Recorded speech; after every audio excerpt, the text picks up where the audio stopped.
As you can see, -3.2. So the heater says it's between 1 and 2 degrees in the garage, so that's pretty good as a test goes. So I'll run it up, we'll leave it on.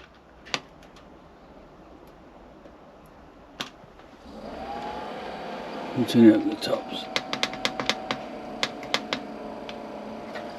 Put it on maximum. There we are.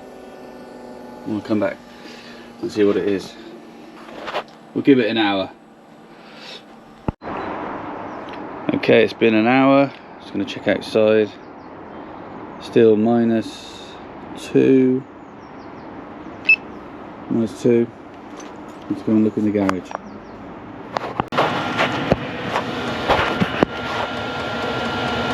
The fan's quite noisy. But yeah, 17 degrees. It is, I could work out in here now at the moment, it's reasonable. And that's been on for an hour, so it's up to 17 degrees.